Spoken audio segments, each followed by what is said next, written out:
আজ আবারও প্রমাণ করল নরওয়ে শেষ বাঁশি বাজার আগ পর্যন্ত কোনো ম্যাচ শেষ হয় না। হালান্ডের গোল আর গোলকিপারের দুর্দান্ত সেভ, দারুণ এক জয় তুলে নেয় নরওয়ে।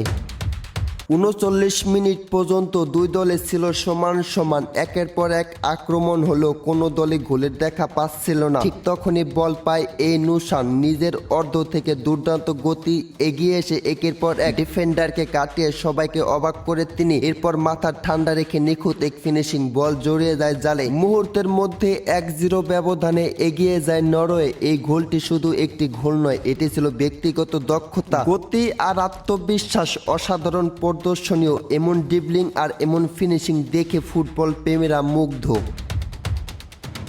প্রথম হাফ টাইমে ১-০ গোলে এগিয়ে থেকে বিরতিতে যায় নরওয়ে। দ্বিতীয় অর্ধায় শুরু হতে ম্যাচ উত্তেজনা আরও বেড়ে যায়। ৭৪ মিনিটে কট ডি আইভরির হয়ে ডায়ালো দুর্দান্ত এক গোল করে ১-১ গোলে সমতায় ফেরান। এরপর দুই দলই একের পর এক আক্রমণ চালাতে থাকে। সবাই ভাবছিলেন হয়তো এই ম্যাচটি ড্র হবে, কিন্তু মাঠে যখন হালান্ড আসে তখন গল্পটা বদলে যেতে সময় লাগে না। ৮৬ মিনিটে এক দুর্দান্ত ফিনিশিং গোল করে নরওয়েকে ২-১ গোলে ব্যবধানে এগিয়ে নিয়ে যান। তবুও শেষ মুহূর্তে নাটক বাকি ছিল। ৯৫ মিনিটে কট ডি আইভরির একটি বিপজ্জনক ফ্রি কিক পায়। সবাই ভেবেছিলেন এবার বুঝি সমতায় ফিরবে, কিন্তু নরওয়ের গোলকিপার অবিশ্বাস্য এক সেভ করে দলকে নিশ্চিত জয় এনে দেয়। শেষ বাঁশি বাজতে হালান্ডের মুখে বিজয়ের হাসি, আর কট ডি আইভরির খেলোয়াড়রা হতাশায় মাঠে কান্নায় ভেঙে পড়েন। এভাবে রোমাঞ্চকর এক লড়াই, ২-১ ব্যবধানে জয় নিয়ে মাঠ ছাড়লেন নরওয়ে।